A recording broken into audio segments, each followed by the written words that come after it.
আখাউড়ার মুক্ত মঞ্চে প্রতিদিন জমে ওঠে আড্ডা গল্প, তৈরি হয় মানুষে মানুষে যোগাযোগ। শহরের এই প্রাণকেন্দ্রটি হয়ে উঠেছিল আবর্জনার আখড়া। সম্প্রতি এর পরিচ্ছন্নতার দায়িত্ব নিজের কাঁধে তুলে নেয় একদল তরুণ। জুটন বণিকের প্রতিবেদন, জানাচ্ছেন সিরাজুমনি শুভ।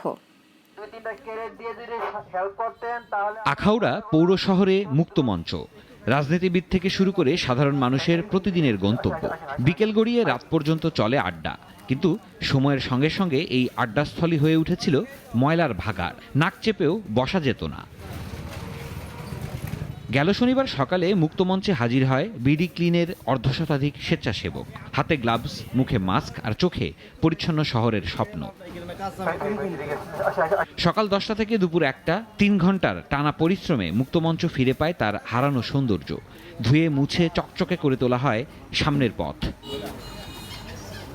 প্রাতিষ্ঠানিক উদ্যোগের চেয়েও বেশি ছিল স্বপ্নের দায়বদ্ধতা, আর সেই দায়বদ্ধতায় সঙ্গী হয় আখাউড়া উপজেলা প্রশাসন ও পৌরসভা। মুক্ত মঞ্চ, এখানে প্রতিদিন অজস্র মানুষের সমাগম হয়। এই জায়গাটা তারা পরিষ্কার করেছে। তাদের আরও কিছু আমাদের পৌরসভার সহযোগিতায় তারা আরও কিছু কার্যক্রম করবে, যেমন আমাদের মুক্তিযুদ্ধ কমপ্লেক্সের এখানে একটা ময়লার স্তূপ আছে। আশা করছি আমরা নেক্সট সপ্তাহে এটা পরিষ্কার করবো। এবং আমাদের সবচেয়ে বড় টার্গেট যেটা হচ্ছে আমরা যে কানন্দি খালটা পরিষ্কার করবো সম্মিলিত হবে। এদিনের অভিযানে অংশ নেন বিজয়নগর ও কসবার বিডি ক্লিন সদস্যরাও। আয়োজন হয় সচেতনতা সভা ও শপথ গ্রহণ অনুষ্ঠান। শেষ বেলায় ইউনো পাঠ করান শপথ। সিরাজুম মুনির শুভ, নাগরিক।